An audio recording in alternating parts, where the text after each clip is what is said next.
progress ladder. In other words, progressing from surviving to recovery, to spoiling, to seeking opportunity while spoiling, to control and to finishing. Now we've focused on the most relevant bit in the middle, which is where the majority of fights against people who know how to fight back happen. This is this neutral area where you're spoiling them and you're seeking your opportunity. And it's important not to try and go from the bottom of the ladder to the top, because that's how you get hurt. You have to have your focus on the next bit, improve each time, move forward, improve. So we looked at some simple spoiling. So we looked at copied stance here. We looked at the simple movement of moving this way, as if I dictate this movement. You almost dictated to me then, didn't you? If I dictate this movement stepping out there, he has to follow. Really, he can't. It's very difficult to attack if I've already moved this way. So I'm dictating his movement. I'm spoiling his ability to attack. All the time I'm seeking opportunities to move up the ladder. And when we're not in contact, those opportunities are very often quick shots, wearing down, and maybe, as we'll see later, moving into a better control position. So to start off, we did a very simple step. Didn't we? We just stepped. We just got used to stepping. And then we decided we'd put in, we used the timing. When I step, I know he's got to step, so I'm going to attack the leg he's pushing off. I was kicking here to the calf. Yeah? So we was doing this, kicking here to the calf, there to take it, sweeping it. I could have been doing other things, but it's a nice natural reaction. What else I'm doing here is I'm going to now start to feed down the centre. So normally he would try and defend here in the zone, so he's not leaving himself open to this hand. So what I'm going to do here is, as I step, I'm going to push it here to make him want to attack with his hand, there. So as I move, I'm going to make him want to attack. Now the beauty of this attack is now it opens on the other side, here, for shots, and it opens on the other side for kicks. I wouldn't, if I make him move that way, put the shin, attack that inside, because I'll end up hitting bone. So I'm using a different timing. We then looked at what happens if we circle the other way. So when I circle the other way, I'm circling into this zone. Now it's more aggressive, which means that that's a danger, but mostly if he does a front foot swivel, boom, that's a danger. But this front foot swivel here, or stepping and swiveling, opens a lot of danger. So what I'm going to do when I move into here is I'm going to close down the zone. So I'm going to cover here. I'm going to cover. And the moment that touches my hand, or the moment he's aggressive with that, it means he's got a rotation coming this way, albeit slight, opens up everything here. So I can be, oh, there's my kick again. I can be kicking here. I can be striking here. So I poked in the eye then. I'm sorry about that. I can be doing it here. So if I go into this zone, can you see it opens out this opportunity that way. Of course, I can wait for him to recover, and as he comes back, I can do the same on the other side. All about timing, but let's keep it simple for now. We're going to go this way, opens that inside, this way, opens that outside. We then said, well, okay, can we use this to close down? Of course we can use it to close down. This smother is a very simple close down, but he's already knowing which way he's going. He's moving out of it. Even if I come in here, he's already moving away from it, can you see? So what I'll do is I'll get him going the other way. So I'll step to here, and I'll step in.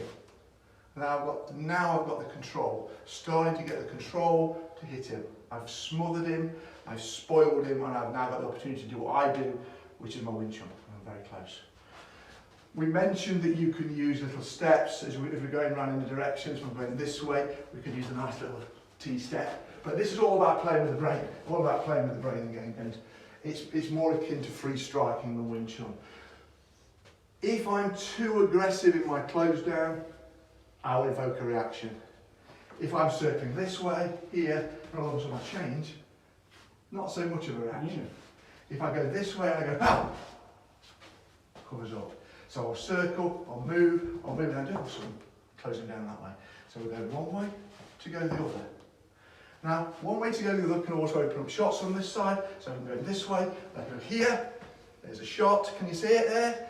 Moving anything that where I cut back will open here. If he becomes too square, by the way, which is done here, look, you can throw down the middle.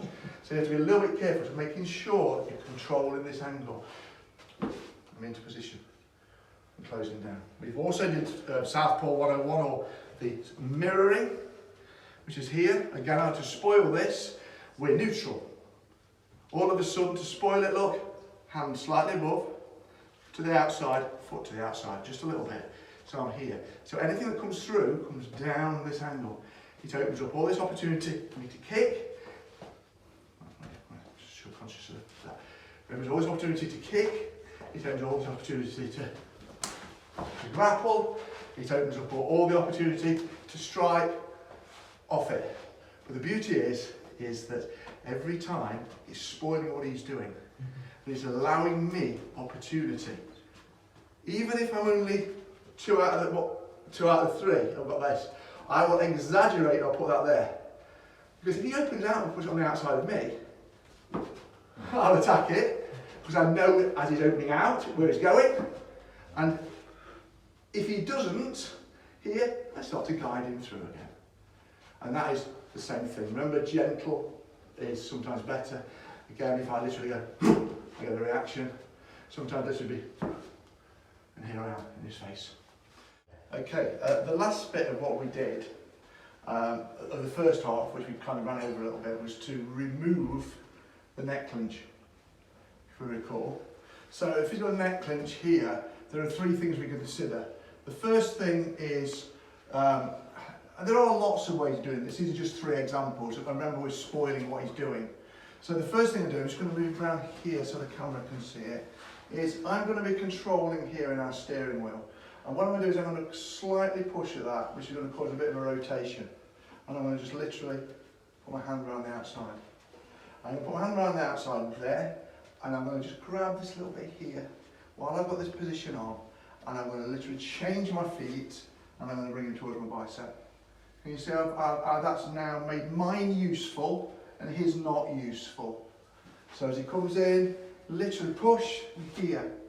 Now the push is making him turn. That's number one. The second one is if we're in here, sometimes you can't get to do this, you can't reach, you're not able to do it. So what I'm going to do is I'm going to pull. Now, I'll either push down the proper pull here, or I will trap my hand in here and I'll just weigh it. So what I'm going to do is when I weigh it, it's going to go touch my ear and go through, and I've replaced his with mine. Which now means that rather than go that way, I'm literally going to go that way to do it. So that's number two. Simple again. When he gets it, here look, can't reach, I want to create a pull, so I'm going to create a gap. I might be trying to get around here, I'm going to create a gap here. Once I've got the gap, touch there, and I'm going to step, and I've got control once more. Well, this is just about spoiling it, I'm not doing anything with it. And the final one, sometimes you get people who just can't pull or push, it's difficult. So the classic, again, just come this way a little bit so that we can see it. The classic here, look, is what I'm going to do is I'm going to bring my hand up and I'm going to grab here. And I'll actually grab it. I want some of his bones turning around, he's really sweaty as well. So what I'm going to do is I'm going to turn and look the other way, pop, and it comes into this thing called the Russian. There, and I will roll my shoulder in the Russian, pull it down, go to his back, whatever. There's lots of ways, we examine lots of things you can do if he pulls his arm in. So once more, he gets to there, the classic look, grab, turn, capture here, bring it in. He might want to bring his arm in. If he does, I follow into his back, I can strike off, I can grapple. So that, we close that by trying the drill of constantly moving around, putting the grab on, having it taken off, moving, and changing that from the steering wheel into that sort of thing. That's a free practice. So that's kind of where we ended our proper first half. So the second half, we looked at the forms in relation to how they portray energy. And Sunim Tao being first form and pretty much the form of getting your own way. In other words, it's very little resistance, all the little tan sounds, mon sounds, everything's working. And we worked on straight spiral. So I'm here, And if there's not a lot of resistance, I can spiral to get to my target. I can spiral to get back to my target. Often that's not quite enough. So we look at sinking and rising. So we're pushing down into the floor to sink, and we're collapsing everything to sink, and we're rising up. We still try and keep pressing into the floor as we rise up. We expand rather than rise. So that helps to support the spiral. It makes it more difficult for him to hold on to it, but it also allows it through. We also looked at turning, putting pressure in one direction through the legs. So we've got this upward rising, or of course we've got the sinking, where literally what I've done here is I've shrunk down. I've used that and I'm just going to expand my body out to sink. But now we've got, supporting that is slight movement of the legs. So we're spiraling the legs through the body and out. So again, we've got up, down, straight, spiral, and a slight movement across. So if I want this, for example, I'll over exaggerate it. I want to spiral here. It's not quite going through, but it's still pretty easy. I can rise with it, and I can spiral this leg out. So it kind of still puts more power into that side. And we use that in our chi sao for striking and whatever we're doing. We then moved into Chung Kyu, and we looked at Chung Kyu, how we sink the bridge. We spoke about how when we did the first half, when we were sparring here, by me moving, he's got a bridge now to him, he likes it. The moment I move here, I kind of sunk his bridge, he doesn't like it, so I'm taking his bridge away. So I'm taking his bridge away, and by moving back, I'm taking it away. We also then put that into the Chi Sao platform, where we think, well, okay, look, we're going to introduce, sorry, I'm burbling a bit here. I'm going to introduce hoops. So this hoop here, and this hoop here. So we've got these hoops in play, and we've got rotations in play. Like so. So if I do a hoop, in effect what I'm doing, even without my legs, by just changing the direction where I'm going, in other words, I'm not going in a straight line anymore. It's got to affect him. It's not going to be doing this. It's got to go into where his shoulders are to affect him, or it's got to go into where his hips are to affect him. These hoops are hard to capture because they're moving at an arc, harder to hold an arc than it is to do anything else. When I start to add into that my rising and my sinking and maybe some rotating, it's quite difficult to hold on to them. And we got to the point, didn't we, where perhaps somebody got you trapped here, and I can literally hoop with my hips. I basically explain to my head, I just rise them up. Now it's not a sink and a rising, it's not a sink and rise, it's not me just doing this. What I'm doing is I'm literally going to hoop it over. Makes it more difficult. We did the rotations as well, where we might be here, and what we'll do is we'll rotate into a corner, and then we'll take the arm off. So we've got this rotation. And then we moved into Biljin, and we focused on two areas. We produced the two. First one we thought, well, we've got to create and capture momentum. So what we did is we used the elbow as an example. So if I'm here like this, and he puts a bit of focus into my shoulder, I can't get an elbow across. I can't control, he's got too much. So in order for me to break through, I want to create more momentum. So what I'm going to do is I'm going to use a swinging arc here. So I'm going to arc and swing. So in effect, it doesn't matter what he does here, because this is the pivot. No matter where he focuses, it's the pivot. So I'm going here, I'm going to hook, and I bring it into here. So as you can see, or maybe can't see, I've landed on the outside of his arm. I'm spoiling though, aren't I? I'm not trying to win. Each time if I spoil, I've got this nasty position, I can now put my Chung Kyu in, I can now strike if I want, I can begin to seek opportunity, like we did in the first half. The other one I did was a very simple one, which was using yang fingers, which are when you connect these two with this one and bring them in line. It creates a force here. It turns on your forearm muscles rather than having to push it through all your body. So you can do little things like you can literally move your fingers out. It can also create little pinchers like this to create openings for strikes. And we also looked at all the bigger swings of momentum. If I'm on top, for example, if I'm here, this side is going to block it each time. So I'm going to use a big momentum swing. Can you see it goes across? This boom, big momentum swing allows me to go to somewhere like this, and this becomes ineffective. So I'm using these, sometimes you use them for big swings round for momentum to capture, very sweaty. Both of us are, it's like sliding off. So we use build G momentum. We then spoke about how the pole can be used to control these crosses across the body. And then you can do maybe Chung Kwoon with a pole emphasis. So when I do my hoop, it's against this point. I'm applying it to him now, because the apparatus forms are all about applying to him. We then looked at maybe the dummy, where I create a reaction. We used the Bruce Lee, didn't we? Yes. We used the Bruce, let's use the classic Bruce Lee, where I'm here like that, and I'm going to just touch his forehead, and I'm here like, boom, through. I didn't touch you then, because it reach. But see here, oh, there I'm through, because what I'm doing is, whereas if I change it, he blocks it. Because what I've done is I've created a reaction here. I've then taken it away, which has allowed my hand through. The second time, I did that, which is a different thing. So I might go, I've created another reaction. So the dummies, a lot of dummy is about creating a reaction in one direction and allowing it to go in another. But you can use it more subtly.